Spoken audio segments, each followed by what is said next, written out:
শুভ রজনী। আজ 10 বৈশাখ 1428 বঙ্গাব্দ, 24 এপ্রিল 2021 খ্রিস্টাব্দ, শনিবার।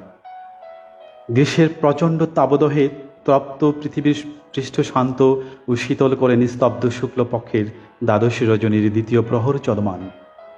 আমিও আমার কবিতা শিরোনামে পার্বত্য কাব্য গ্রুপ আয়োজিত আজকের লাইভ অনুষ্ঠানের মধ্যমণি পার্বত্য কাব্য গ্রুপের ডান এবং বাম অলিন্দ যথাক্রমে প্রধান পরিচালক ভারতের আগরতলা নিবাসী সম্মানিত শিমলি চৌধুরী এবং প্রতিষ্ঠাতা পরিচালক ও সাধারণ সম্পাদক সম্মানিত মোহাম্মদ রেজাউল করিম মহোদয়, সেই সাথে পার্বত্য কাব্য গ্রুপের সকল শ্রদ্ধাভাজন কবি সাহিত্যিক পাঠকবৃন্দ, পার্বত্য কাব্য গ্রুপের প্রাণ সুদক্ষ অ্যাডমিন মডারেটর্স, পাঠকবৃন্দ এবং এই মুহূর্তে আমার সাথে যারা লাইভে যুক্ত আছেন তাদের সবাইকে জানাই আন্তরিক প্রীতি ও শুভেচ্ছা।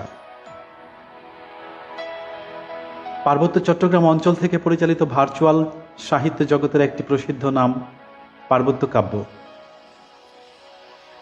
গ্রুপটি ৮,০০০+ সদস্যের একটি বৃহৎ পরিবার, যা ইতিমধ্যে 2 বাংলায় সম্প্রসারিত হচ্ছে সমানভাবে। আজকের এই অনুষ্ঠানে পাঠক হিসেবে আমন্ত্রিত হয়ে আমি অত্যন্ত আনন্দিত, উচ্ছ্বসিত ও গর্বিত। লাইভে অসংখ্য শ্রোতা বন্ধুদের উপস্থিতি নিঃসন্দেহে প্রেরণার উৎস।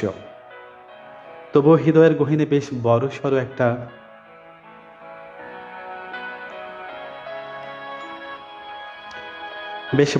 একটা বেকুলতা রয়েই গেল। আজকের এই অনুষ্ঠানে যার আমন্ত্রণে আমন্ত্রিত শ্রদ্ধেয় সেই অনন্যা চক্রবর্তী দিদি অসুস্থ, সবাই তার জন্য প্রার্থনা করবেন, যে কারণে উনি আজকে লাইভে হয়তো উপস্থিত নেই। বন্ধুরা, লাইভ স্ট্রিমিংয়ে প্রবেশ করার পর থেকেই আমি কল্পনায় বিচরণ করছি পার্বত্য নয়নাভিরাম অঞ্চলে। এখানকার স্থানীয় শিক্ষা, সংস্কৃতি, সাহিত্য জগতের এক আলোকিত নাম শ্রদ্ধাভাজন কবি মৃত্তিকা চাকমা। বরেণ্য এই সাহিত্য পুরুষের জন্ম নিঃসন্দেহে আলোকিত করেছে পাহাড়ের নিবেনুবু করে জ্বলা সাহিত্য ও সংস্কৃতি জগৎকে, যা আমরা নির্দ্বিধায় বলতে পারি কবি মৃত্তিকার মতো একজন বাংলা ও আদিবাসী পুরুষের আবির্ভাব মেঘে ঢাকা সাহিত্য জগৎকে তুলে এনেছে আলোর পাহাড়ে। কবি মৃত্তিকা চাকমা পার্বত্য চট্টগ্রামের সাহিত্য ও সংস্কৃতি জগতের উজ্জ্বল এক নক্ষত্রের নাম। বরেণ্য প্রজ্ঞাদীপ্ত এই কবিকে এবং কবি অনন্যা চক্রবর্তী দিদিকে আমার আজকের লাইভ শ্রদ্ধাভরে উৎসর্গ করছি।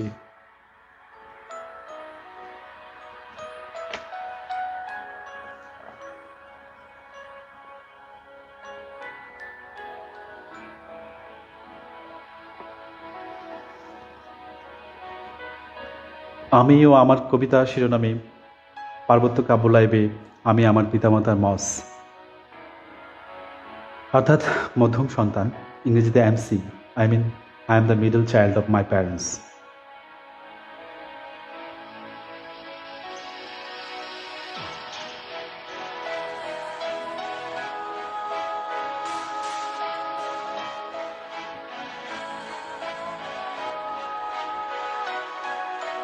আমি দেখতে পাচ্ছি আমার লাইভটি হয়তো এতক্ষণে এইমাত্র হয়তো অ্যাপ্রুভ হয়েছে, আমি জানি না, কিন্তু রেজল ভাই আমাকে বারবার মেসেজ দিচ্ছেন, দাদা দাদা দাদা শুরু করেন। রেজল ভাই, আপনি কি লাইভ দেখতে পাচ্ছেন না?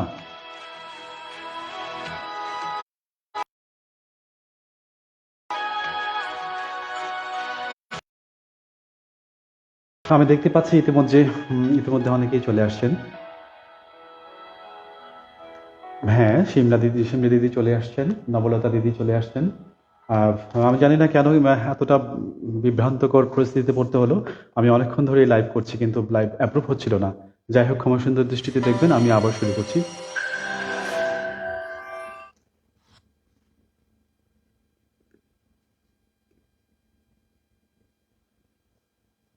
স্বাগতম প্রিয় কবি Shimli Chowdhury, thank you so much. কিছুটা পূর্বেই শুরু করেছি, খুব বেশি পিছনে পড়িনি মনে হয়। আপনারও হয়তো 20-25 মিনিটের সময় চলে গেছে। একরাশ ফুলের শুভেচ্ছা, আন্তরিক অভিনন্দন জানাই প্রিয় কবি। থ্যাংক ইউ দিদি, থ্যাংক ইউ। আমি শুরু করছি। আমিও আমার কবিতা শিরোনামে পার্বত্য কাব্য লাইভে আমি আমার পিতামাতার মস, অর্থাৎ মধ্যম সন্তান, ইংরেজিতে MC, I am the middle child of my parents. কারো বাবা, কারো মামা, কারো কাকা, আবার কেউ কেউ জেঠু বলে ডাকেন। লাইভে যুক্ত আপনাদের সকলের বন্ধু প্রদীপ দত্ত দ্বীপ।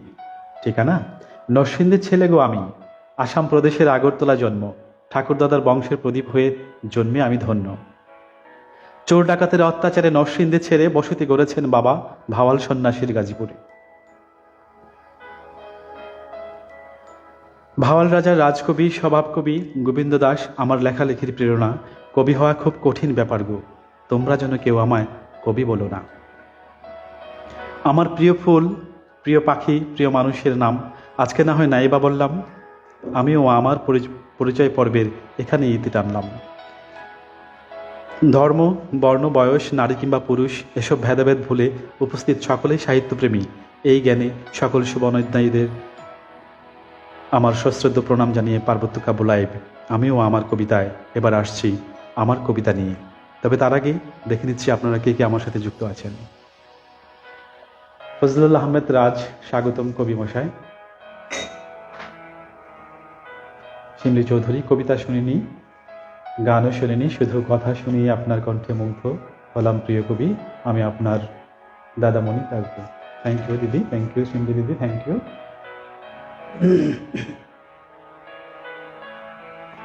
আমি অনেকেই চলে আসছেন, আমি আবার আপনাদের কাছে আবার আসছি ফিরে।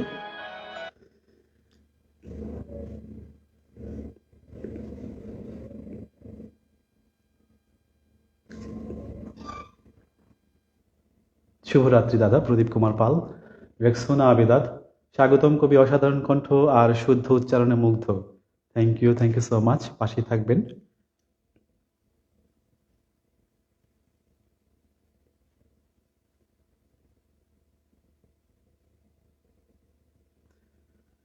আমি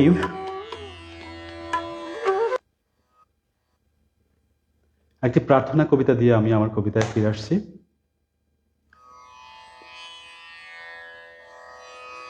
প্রার্থনা কবিতা।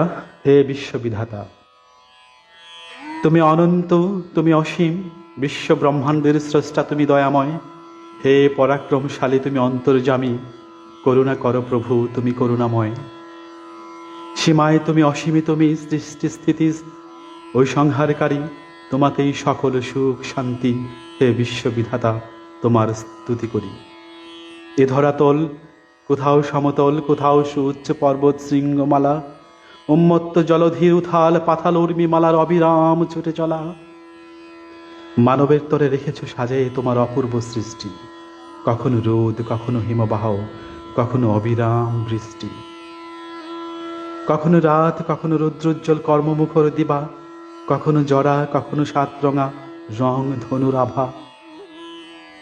সৃষ্টির সেরা জীব করে গড়েছ মানব, মানুষই জীবশ্রেষ্ঠ, নেই তাতে ভুল। মানুষ হয়েছে মোরা, হুঁশে নেই কেউ, এভাবেই চলছে তোমার সৃষ্ট জগৎকুল। কখনো চঞ্চল মনে থাকি হাসি খুশি, কখনো কান্নায় ভেঙে পড়ি দিবানিশি, কখনো সুখের বন্যায় ভেসে বেড়াই, কখনো পার হই কত চড়াই উতরাই। কখনো বা হাসি বিদ্রুপের অট্টহাসি, কখনো দুঃখকে অনেক ভালোবাসি। দৃশ্যত কি অদৃশ্য অপশক্তি থেকে আজ আমরা সবাই মুক্তির প্রত্যাশী। পাপী তাপে মানব মোরা তোমার করুণা মাঙে, সূর্যদীপ্ত দাও হে প্রভু, নিকষ কালো আধার ভাঙে। বিধাতা তোমায় জানাই কোটি প্রণাম, রোগ সুখ দুঃখ যাতনা করে দাও হে বিদায়, ফিরিয়ে দাও সবুজ পৃথিবী আবার। হে বিশ্ববিধাতা, সশ্রদ্ধ প্রণাম তোমায়।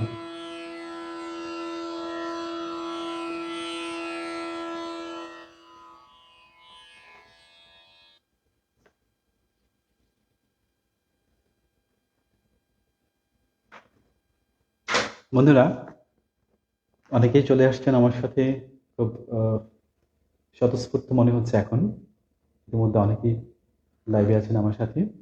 বাহ, এবারে কবিতাও শুনলাম, বাহ, মুগ্ধতা মন ভরে গেল। শিমলি চৌধুরী, অসংখ্য ধন্যবাদ দিদি, পাশে থাকবেন আশা করছি শেষ পর্যন্ত। এইচ মানিক, চমৎকার আবৃত্তি করছেন দাদাভাই, থ্যাংক ইউ দাদাভাই। ইকবাল হোসেন খান, শুভেচ্ছা থাকলো আপনার জন্য, প্রীতি ও শুভেচ্ছা। রাব্বানী সরকার, সুন্দর কবিতা, অসংখ্য ধন্যবাদ দাদা। রাব্বানী সরকার, অভিনন্দন ও ফুলের শুভেচ্ছা প্রিয় কবি, আপনার জন্য অনেক অনেক শুভকামনা।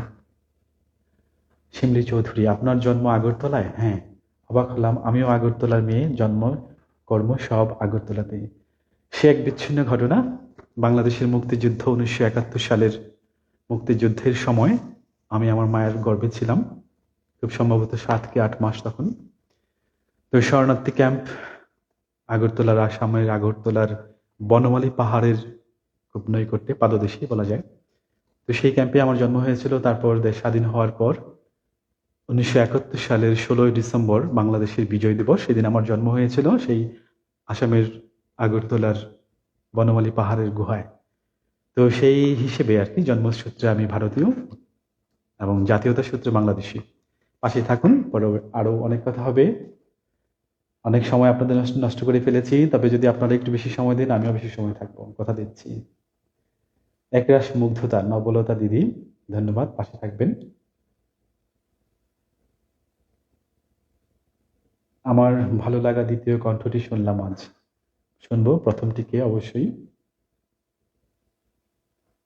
এবারে অনেক শুভকামনা জানালাম পূরবী বড়ুয়া, প্রদীপ কুমার পাল, অপূর্ব আবৃত্তি দাদা, পাশে থাকবেন দাদা। আমি এবারে পার্বত্য চট্টগ্রাম নিয়ে লেখা একটি কবিতা।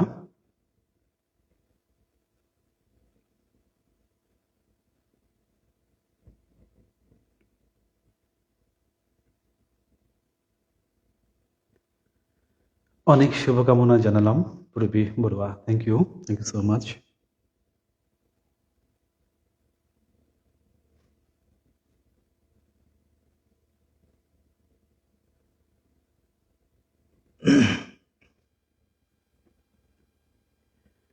পার্বত্য চট্টগ্রামের অমিয়ক্ষম জলপ্রপাত নিয়ে আমার কবিতা। কবিতার নাম স্বপ্নের অমিয়ক্ষম, স্বরচিত। অনিন্দ সুন্দর মহিমান্বিত আমাদের জেলা বান্দরবান, বনু আনন্দ, হাসি আর উচ্ছ্বাসে মাতোয়ারা হলো মন।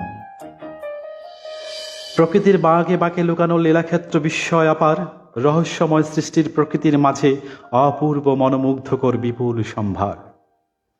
বিস্ময়ে জাগা অপরূপ প্রকৃতি, অফুরন্ত সৌন্দর্যের দিন রাত, সৃষ্টির স্বমহিমা ধারায় বহমান এই অমিয় মুখ জলপ্রপাত। দুর্গম পথতার তবু কেড়ে নেয় ঘুম, এজন্য ভূ স্বর্গ জলপ্রপাত স্বপ্নের অমিয়ক্ষম। মিয়ানমার সীমান্তে ঠায় দাঁড়িয়ে, ঠিকানা থানচি, উপজেলা নাখিয়ং, ভূ প্রাকৃতিক সে বৈচিত্র্যময়তা আমাকে হাতছানি দেয় সারাক্ষণ। সাঙ্গু নদীর বুক চিরে দীর্ঘ পথ পাড়ি দিয়ে পদ্মঝিরি অভিমুখে নদীর দুধারে বিটুপিতে মোড়ানো অনাবিল সেই দৃশ্য আঁকা বুকে। পেরিয়ে পাথরের রাজ্য রেমাক্রি খাল, পাহাড় ডিঙিয়ে ঝর্ণাধারা অমিয়ক্ষম, দুর্গম জনশূন্য আধ্যাত্মিক আবহ সমিত জলপ্রপাত, আহা কি নয়ন অভিরাম। ক্লান্তি অবসাদ দূর করার লক্ষ্যে পরম ব্রত নিয়ে বইছে কলকল, মাথা উঁচিয়ে থাকা সবুজের মাঝে পাথরে বহমান ঝর্ণার দুধ সাদা জল। দুধারে পাহাড়ের দুর্গম চলার পথ খাঁজ কাটা চাতালের মতো নিরেট, যেন সিঁড়ির উপর সিঁড়ি আঁকা, বিধাতার সৃষ্ট দারুণ এক দৃশ্যপট। ফেনিল সাদা জলরাশির গভীর ঝর্ণা পতনের সুরতানে উন্মন মন, মন্ত্রমুগ্ধ পাহাড়ের মাঝে এজন্য মায়াময় সৌন্দর্যের মিলন আহ্বান। সুপ্রিয় শরীর, এই ছিল আমার কল্পনায় দেখা অপূর্ব এক জলপ্রপাত, অমিয়ক্ষম। সত্যি সেজন্য স্বপ্নের অমিয়ক্ষম।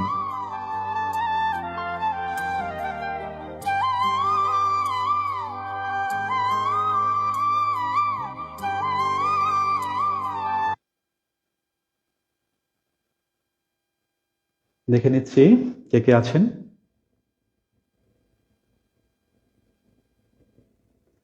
অসম্ভব সুন্দর মিউজিক ও আবৃত্তি, মন ভরে গেল, চিমলি চৌধুরী। রুকসানা আবেদা, বহুদিন পর মনোমুগ্ধ করে একটি কণ্ঠ পার্বত্য কাব্য লাইভে।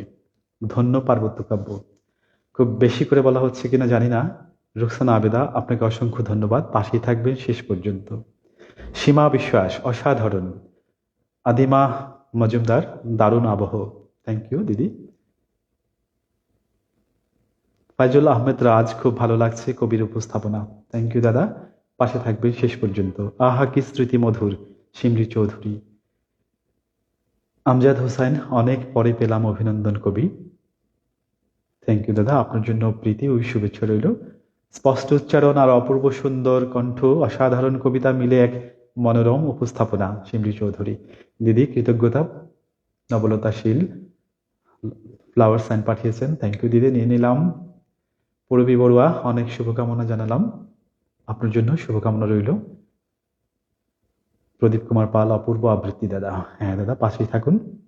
সম্মানিত সভাপতি প্রিয়াঙ্গন গ্রুপ সুবর্ণা দাস ধন্যবাদ, পাশেই থাকুন। নবলতাশীল একরাশ মুগ্ধতা, আপনাদের ভালো লেগেছে, মুগ্ধ হয়েছেন শুনে আমারও ভালো লাগছে।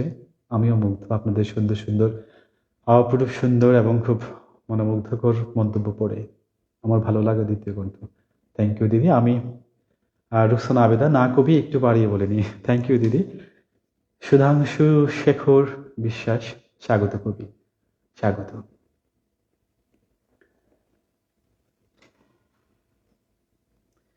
এবারে আমি যে কবিতাগুলো আবৃত্তি করব, আমি আবহ দিতে পারছি না, কারণ কবিতাগুলো আমি ইনবক্স থেকে পড়ব, আর সে কারণে আবহ দিতে পারছি না।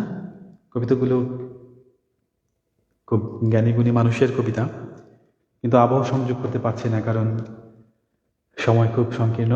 34 মিনিট চলে গেছে ইতিমধ্যে। রেজল ভাই এখনো পর্যন্ত আমি দেখতে পাচ্ছি না। হ্যাঁ চলে আসছেন, চমৎকার পড়ছেন দাদা রেজল করিম, ধন্যবাদ দাদা। আপনাদের ভালো লাগলেই আমার ভালো লাগা। অসাধারণ আবৃত্তি উপস্থাপন, শুভকামনা নিরন্তর। মানে এবারে আমি যে কবিতাটা নিয়ে আসছি সেটা হচ্ছে মনুষ্যত্ব গেল কই, মোহাম্মদ রেজল করিম মিন্টু। প্রতিষ্ঠাতা পরিচালক সাধারণ সম্পাদক পার্বত্য কাব্য লাইভের।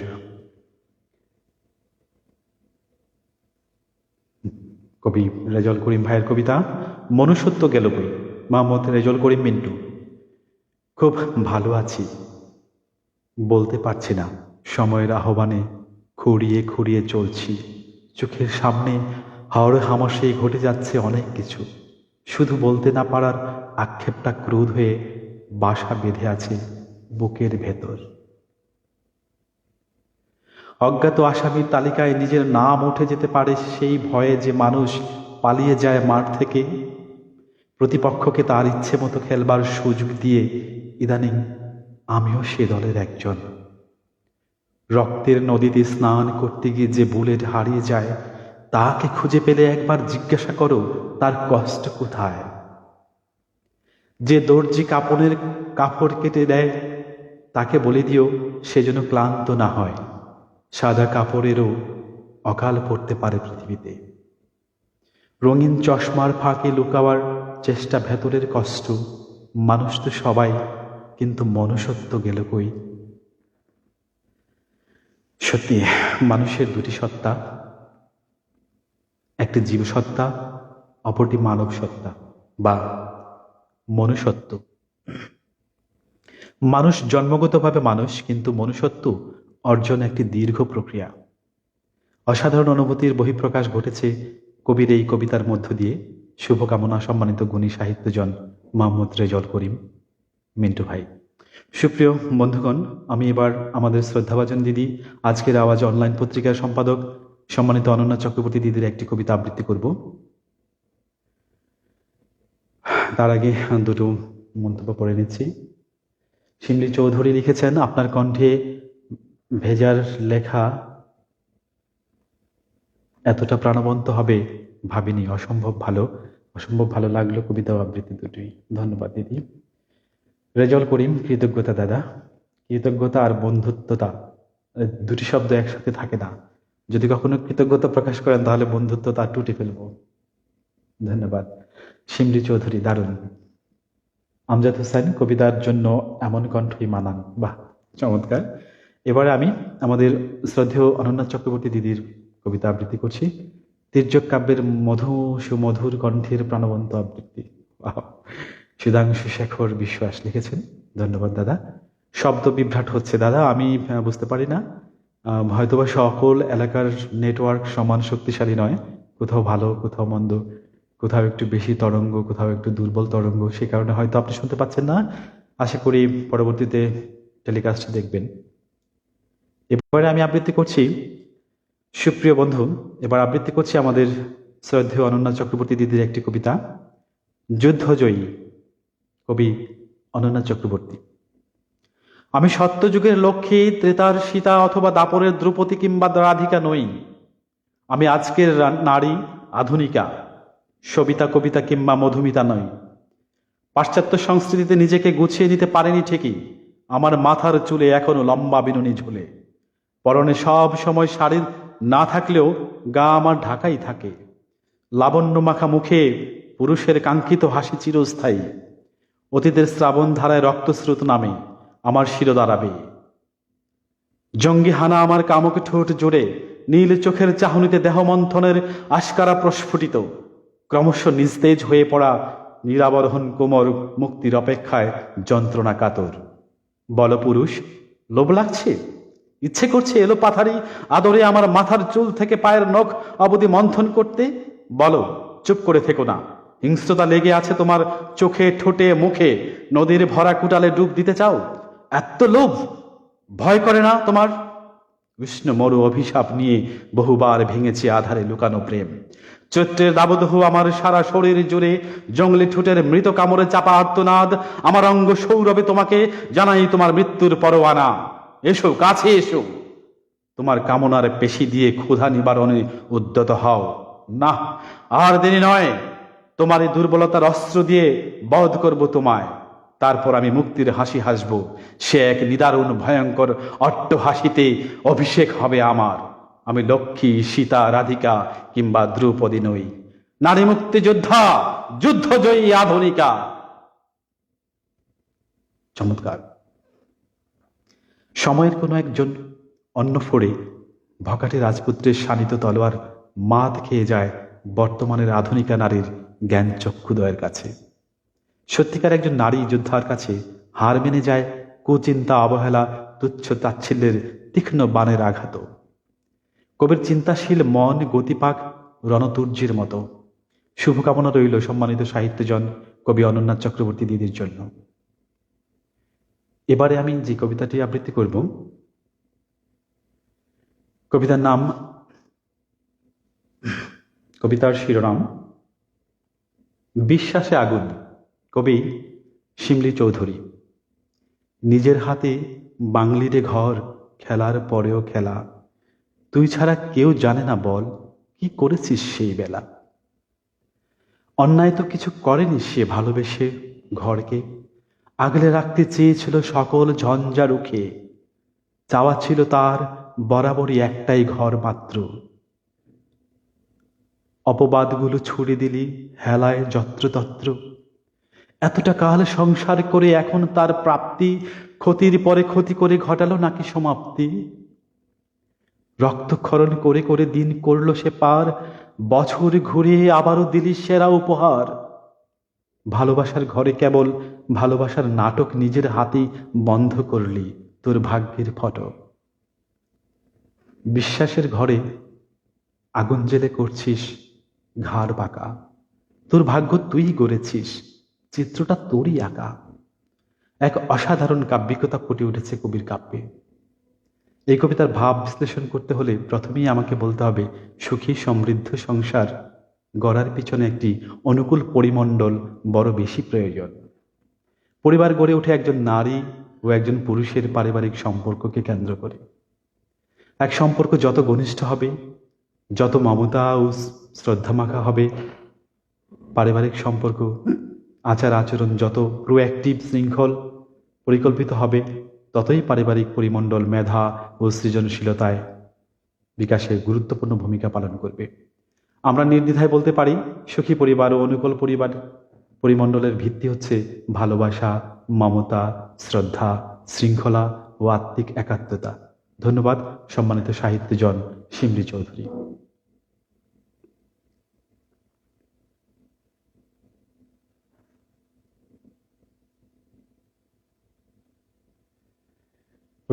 রুকসানা আবেদা, শিমলি ভীষণ ভালো লেখে। হ্যাঁ দিদি, খুব ভালো লিখেছেন। আমজাদ হোসেন, কবিতা থেকে চিরন্তন রূপ ভেসে আসলো। ধন্যবাদ দাদা। রুকসানা আবেদা, অনন্যা দিদি, অনবদ্য সৃষ্টি, আপনার দুর্দান্ত কণ্ঠে কবিতা যেন প্রাণ পেল। ধন্যবাদ দিদি। পত্রলেখা ঘোষ,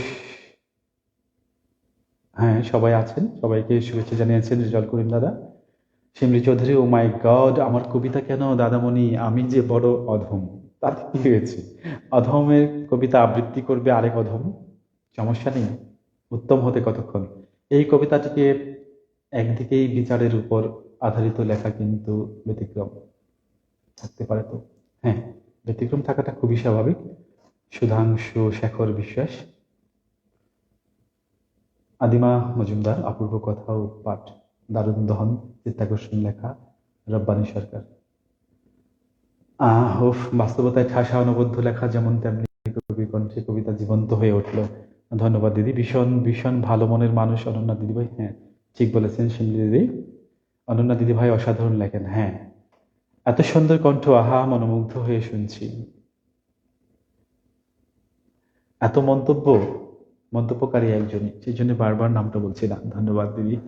রাব্বানী সরকার, সাবলীর উচ্চারণ খুব ভালো লাগছে শুনতে, পাশে থাকুন। মধুর আবৃত্তি, প্রাণবন্ত আবৃত্তি, সুধাংশু শেখর বিশ্বাস, ধন্যবাদ। এবার আমি যে কবিতাটি আবৃত্তি করব সেটিরও আবহ সঙ্গীত আমার কাছে নেই। কবিতার শিরোনাম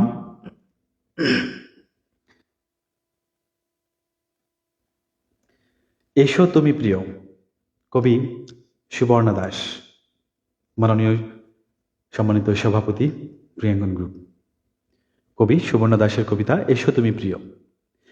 এসো তুমি প্রিয়, এসো হে বৈশাখ, অভিমানে আত্মজার অভিমান ঘোচাতে, উলুধ্বনি আর সানাইয়ের সুরে এসো বিরোহী চাতক মনের নববাসর সাজাতে।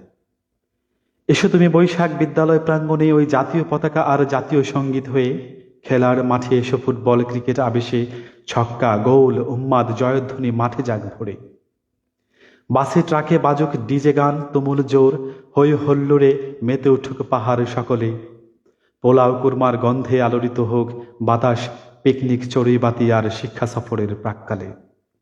এসো তুমি প্রিয়, এসো তুমি বৈশাখ, তর্জনী কাঁপানো মঞ্চ নাটকের দীপ্ত ভাষণ হয়ে, এসো তুমি সুরের মূর্ছনায় স্বপ্নের রমনা বট মিলে নাগর দোলায় চড়ে। এসো হে প্রিয়, শিশু কিশোরের চক্ষু ছানা বরা অজানা কৌতূহলে। এসো বৈশাখ, তুমি বই মেলার মহাসরে, ওই নতুন বইয়ের ভাজে মিষ্টি সুঘ্রাণ হয়ে, উত্তপ্ত রাজপথে এসো ন্যায্য মিছিল মিটিং হয়ে, কাঁদানে গ্যাস মরিচে গুরু কিছু না হয়ে যাক বয়ে। এসো তুমি প্রিয়, এসো হে বৈশাখ, ফসলের মাঠে দোলায়িত ছন্দে মিষ্টি হাসিতে, বটবৃক্ষ ছায়ায় মৃদমন্দ বায়ে এসো ক্লান্ত চাষি ভাইয়ের উদম পায়ের পর একটু স্নেহের পরশের হাতখানি বুলাতে। এসো হে বৈশাখ প্রিয়, রান্নাঘরে রসনা বিলাসে প্রেমিক প্রেমিকার খুনসুটিতে, এসো পার্কের বেঞ্চে মায়ের মমতা আর পিতার স্নেহ হয়ে এসো, এসো বীরের বেশে এই নিঃস্ব রিক্ত একবিংশে। চতুর মনের নিটল ছন্দে দুর্দান্ত শব্দ গাঁথুনিতে আঁকা কবির আহ্বান। বৈশাখী দুরন্তপনার সাথে প্রকৃতি ও পরিবেশের একাত্মতার এক অসাধারণ অভিব্যক্তি প্রকাশ। শুভকামনা সম্মানিত গুণী কবি সুবর্ণা দাসের জন্য।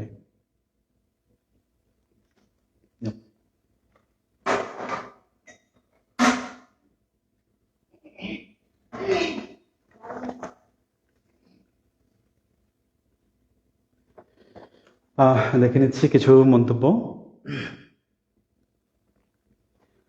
রাব্বানী সরকার, সাবলীর উচ্চারণ খুব ভালো লাগছে শুনতে, পাশে থাকুন দাদা, সময় খুব কম। এত সুন্দর উচ্চারণ, মুগ্ধতা অশেষ। বনশ্রী চৌধুরী, দিদি নমস্কার, পাশে থাকবেন শেষ পর্যন্ত। চিমলি চৌধুরী, বারবার আবৃত্তি ও গান শুনতে ভালোবাসি, কিন্তু নির্বাচিত কণ্ঠে আজ নির্দ্বিধায় বলছি, মুগ্ধ হচ্ছি যত বেশি শুনছি দাদামণি। পাশে থাকবে দাদা। শুভরাত্রি প্রিয় কবি, ভালো থাকুন, সুস্থ থাকুন। সুধাংশু শেখর দাদা, আপনি কি চলে যাচ্ছেন? আজ যদি না থাকতাম লাইভে তাহলে অনেক বড় কিছু মিস করতাম। সত্যি অসাধারণ। কই যাইবেন বস, রেজাউল করিম। আচ্ছা আচ্ছা, অসাধারণ সুন্দর আবৃত্তি কবি বনশ্রী চৌধুরী। পাশে থাকুন সবাই, আমি আবার আবৃত্তিতে ফিরে আসছি।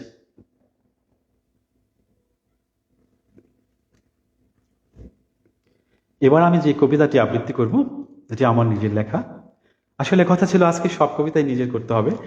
মাঝখানে আমি অনুমতি নিয়েছি রেজাউল ভাইয়ের কাছ থেকে, উনি বলেছেন যদি কারো কবিতা আপনার ভালো লাগে তাহলে অবশ্যই আবৃত্তি করবেন। আর সেই জন্যই আমি মাঝখান দিয়ে 4 জনের 4টে কবিতা আবৃত্তি করে নিয়েছি। এবার আবার আমি ফিরে আসছি আমার নিজের কবিতায়। ধন্যবাদ সবাইকে, পাশেই থাকবেন।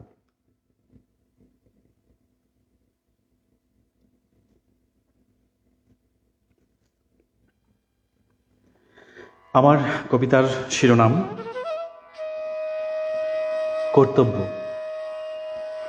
কর্তব্য কবিতাটির বিশেষত্ব হচ্ছে, কর্তব্য কবিতার প্রত্যেকটি লাইনের প্রথম যে বর্ণমালাটা রয়েছে, সেই বর্ণমালাটা হচ্ছে আমাদের বাংলা স্বরবর্ণ ও ব্যঞ্জন বর্ণের সবগুলো বর্ণমালার সমষ্টি।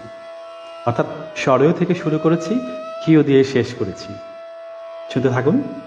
কবিতা কর্তব্য। অনেক আনচান করছে মনটা, বাড়ি যেতে পারছে না তাই বলে। আমার ছোটখাটো চাকরি, ছুটি ছাটা তেমন নেই বললেই চলে। ইতিমধ্যে প্রীতিলতার চিঠি আমার হাতে, ঈদে আবার যেতেই হবে বাড়িতে। উমা বড্ড অভিমান করলো তাই উষা লগ্নে বাসা ছেড়ে যাই। ঋণগ্রস্ত পিতার মুখটি চোখে ভাসছে। এত খরচ সংসারে বাবা কোথা থেকে মিটিয়েছে? ঐশীর জন্য ফর্ম ফিল আপের টাকা কিনে নিতে হবে। ওকে নিয়ে আমার অনেক স্বপ্ন। ঔরসজাত দ্বিতীয় সন্তান, বড় বড় পাশ দিবি কবে? কদিন ধরেই বোন আর ভগ্নিপতি খ্যাপা আর মিতুর মধ্যে তুমুল ঝগড়া। গতকাল টেলিফোন করেছিল খ্যাপা, ঘন্টা আধেক পেরোতেই রেখে দেবার তারা।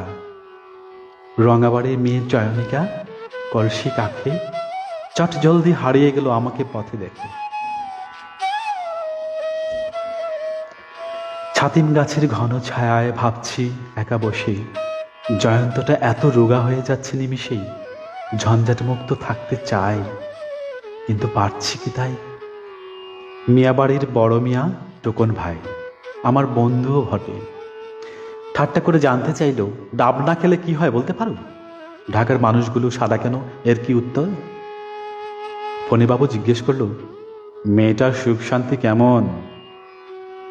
তমাল আর মানুষ হলো না, থেকে থেকে খারাপ পথে যাচ্ছে চলে। দৈনিক মেয়েটার উপর হাত তোলে। ধিক্কার জানায় আমার বৈবাহিক মহাশয়কে। না পারে কিছু বলতে, না পারে সইতে। প্রাচুর্য দিয়ে কি হবে? পুত্রবধূকে যদি মেয়ে গেনে মা বলে না ডাকে। ফণীবাবু খুব দুঃখ পেলেন কথাগুলি শুনে। বাবার বাল্যবন্ধু, খুব ভালো মানুষ, জ্ঞানী ও গুণী। ভারতে চলে গেছে পরিবারের সবাই ওনাকে এদেশে একা ফেলে। মা গত হয়েছেন বহু আগেই আমাদের। বাবাই আমার খোঁজ খবর রেখে চলেন। যাত্রা করো শুরু, বেলা যে গেল হেরো। রবি যাবে অস্তাচলে, এবার চলো আপন কর্মস্থলে। লইতে হবে গুছিয়ে সামান নিজ বাহুবলে। শান্তি কি তা বুঝি আমার বাবার মুখপানে চেয়ে। 60 তো বয়স, এখনো দু চোখ ভরা স্বপ্ন আমাকে নিয়ে। সবাইকে বিদায় জানিয়ে রওনা দিলাম শেষে। হয়তো গভীর হবে রাত, ঠিকানা দূর প্রবাসে। ক্ষমা করো প্রভু, ভ্রান্ত হলে কভু। ফিরছি কর্তব্যের টানে, বারবার শতবার ফিরে এসে যেন বাবাকে দেখতে পাই স্বস্থানে।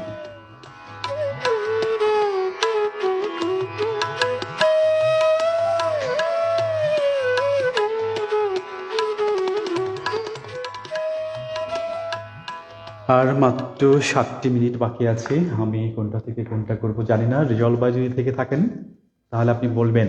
আমার কাছে 2-3টি কবিতা আছে, যদি সম্ভব হয় সবগুলি শেষ করব। খুব সুন্দর, ভালো লাগলো দাদা। প্রদীপ কুমার পাল, ধন্যবাদ। আমজাদ হোসেন, যেমন লেখা তেমন পাঠ, মুগ্ধ হলাম, ধন্যবাদ দাদা। আহ নান্টু বড়ুয়া, অসাধারণ আবৃত্তি, শুনে অভিভূত, মুগ্ধতায় ছোঁয়া পেলাম। পাশে থাকুন দাদা, ধন্যবাদ। আমি বড় সৌভাগ্যবতী বলতেই হচ্ছে, নির্বাচিত 4 জন কবির মূল লেখার মধ্যে আমার লেখাকেও নির্বাচন করলেন। আন্তরিক ধন্যবাদ ও কৃতজ্ঞতা জানাই এই সামান্য লেখা চোখে পড়ায়। ধন্যবাদ দিদি। অসাধারণ আবৃত্তি আমজাদ হোসেন। পাশে থাকুন, আমি আবার ফিরছি কবিতায়।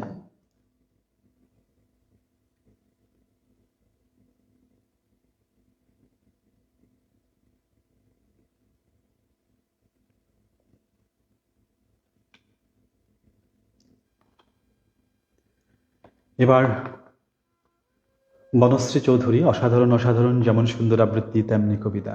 ধন্যবাদ দিদি, পাশে থাকুন। এবার আমি যে কবিতাটি নিয়ে আসছি সেটি হচ্ছে আমার আবহাওয়া পরিবর্তন আভাস পাচ্ছি, আমার লেখা খুব এক কষ্টের একটি কবিতা। কবিতার শিরোনাম দহন। নিজেকে আজ বড় অসহায় মনে হচ্ছে, বুকের ঠিক মাঝখানে ভীষণ শূন্যতা বোধ করছি। প্রতিটি নিঃশ্বাসে মনে হচ্ছে আমার ভেতর থেকে কোনো একটি প্রকোষ্ঠ অস্ফুট স্বরে ক্রন্দন করছে।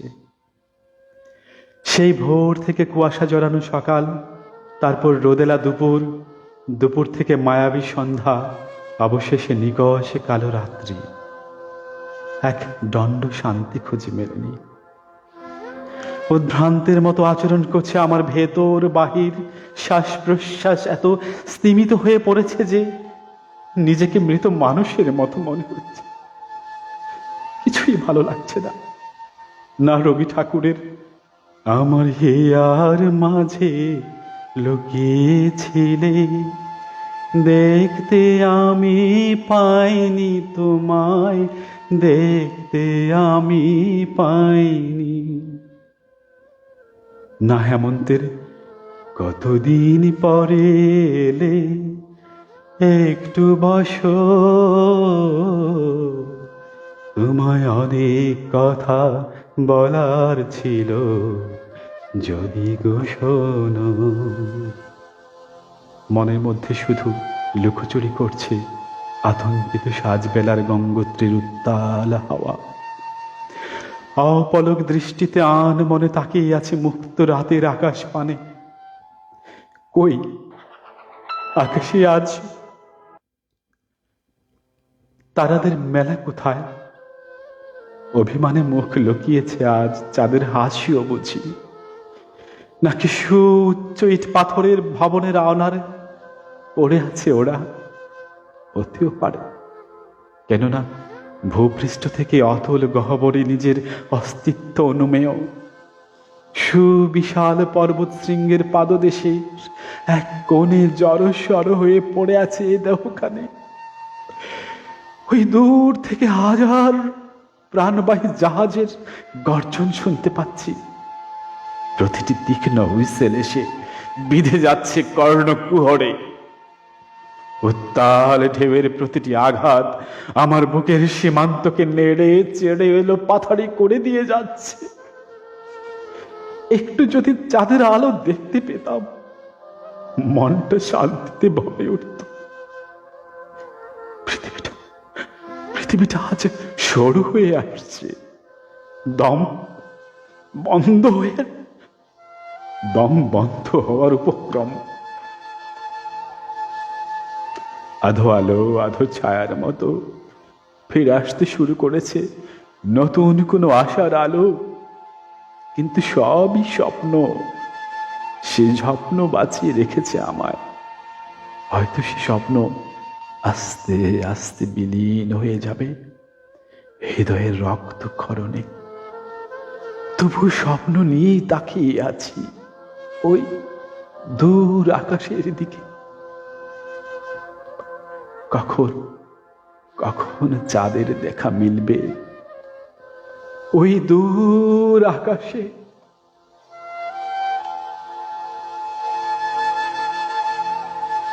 ধন্যবাদ। অপূর্ব, খুবই সুন্দর কণ্ঠ আমজাদ হোসেন, ধন্যবাদ। দারুণ হলো কবি লেখা, যেমন তেমনি আবৃত্তি তেমনি আমার আবহাওয়া অসাধারণ। ধন্যবাদ শিমলি দিদি। এবারে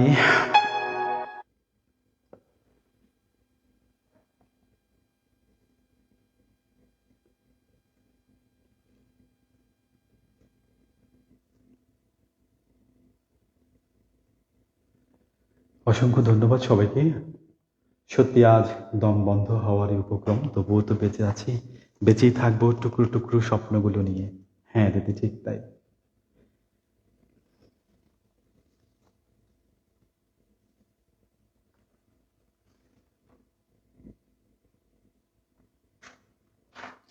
আমার আমি অনুমতি পেলে কবিতাগুলো শেষ করবো, 3টে কবিতা হাতে আছে। আর যদি বলেন যে না সময় ঠিক কাটাই কাটাই 11টা, তাহলে সময় শেষ, বিদায় নেব। হ্যাঁ, শিমলি দিদি এবং রেজল করিম ভাই এবং এই গ্রুপের শ্রদ্ধাভাজন সম্মানিত অ্যাডমিন যারা আছেন, একজন আমাকে এনশিওর করুন আমি আর কত সময় থাকবো।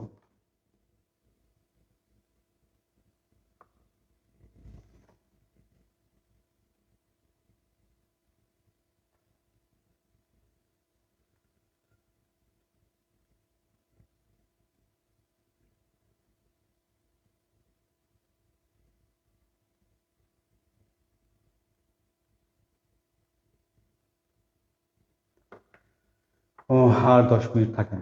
আচ্ছা, থ্যাংক ইউ দাদা, 10 মিনিটের অনুমতি পেয়েছি। তাহলে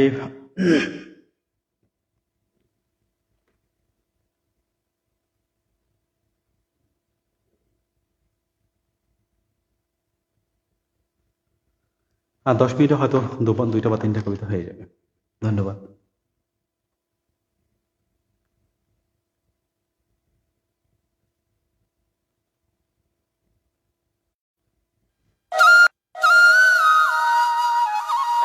আমার স্বরচিত কবিতা, মৌসুমী হাওয়া লেগেছে আমার দক্ষিণা হাতের অনামিকায়।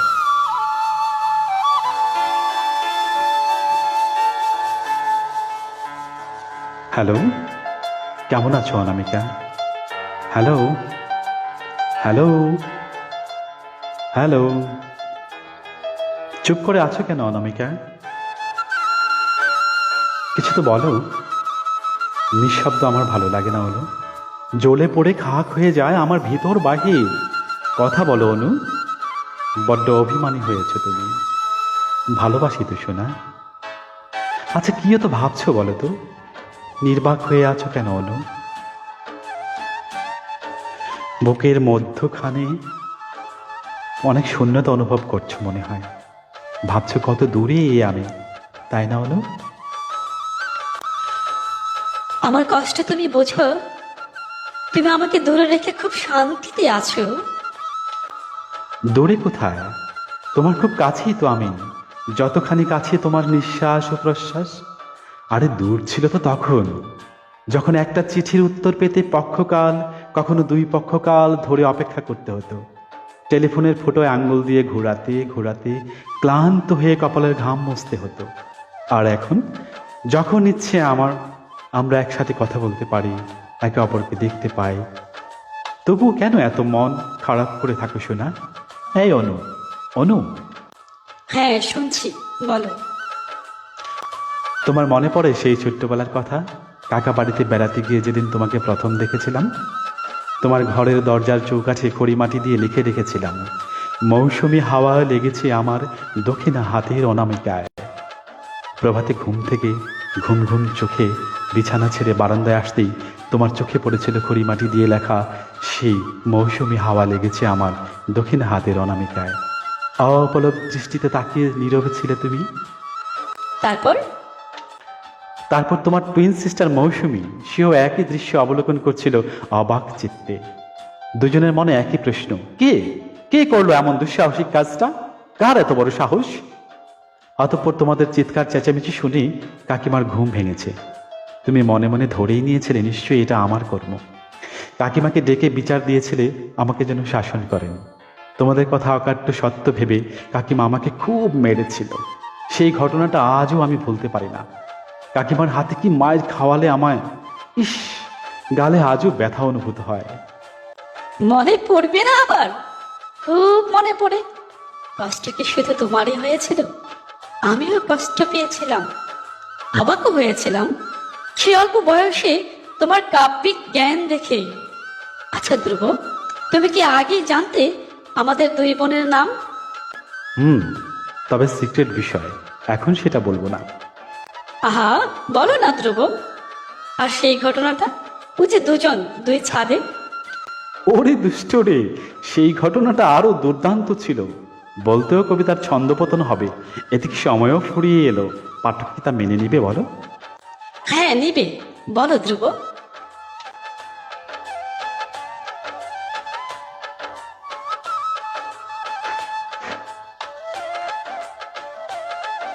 তুমি দোতলা ছাদে উঠেছিলে ভেজা কাপড় শুকাতে দেবার জন্য, আর আমি কাকিমার বাসার তিনতলার ছাদে ছিলাম। ভেজা কাপড়গুলো তুমি এক এক করে জিয়াই তারের উপরে মেলে দিচ্ছিলে। আমি তোমাকে ইশারা করতেই তুমিও দুষ্টুমির ছলে আমাকে ইশারায় ডাকলে। তারপর? আমি উদ্ভ্রান্তের মতো ছুটে বেড়াচ্ছিলাম কেমন করে দ্রুত তোমার কাছে যাওয়া যায়।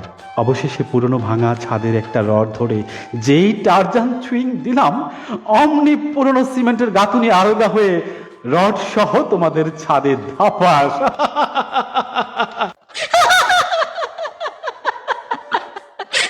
আর আমি আমি আমি তখন ভয়ে এক দৌড়ে সিঁড়ি বেয়ে নেমেছিলাম নিচে, হাঁপাতে হাঁপাতে মহুয়ের কাছে। বুকের মধ্যে ধকধকানিটা এখনো টের পাই ধ্রুব। তুমি খুব ভয় দেখিয়েছিলে সেদিন। এত দুষ্ট তুমি, এমন দুঃসাহসিক কাজ কেন করো? তোমার যদি কিছু হতো। সত্যি আমার এই পাগলামিটা ছিল বলেই তো তুমি আর আমি একই সুতোয় বাধা পড়েছি সোনা। আই লাভ ইউ সোনা, লাভ ইউ ফর এভার। অপূর্ব, অনেক শ্রদ্ধা। আর 4 মিনিট, মনে হয় আরেকটা কবিতা করতে পারবো, তবে অনামিকার কণ্ঠের চাইতে প্রিয় কবি দাদামণির কণ্ঠ বেশি মোহনীয়। আচ্ছা আচ্ছা আচ্ছা, অসংখ্য ধন্যবাদ। অনামিকা তো আমি করেছি, হয়তো সেটা নকল, সেই জন্য তেমন ভালো হয়নি। আরেকবার চেষ্টা করব একদম পিওর করার জন্য।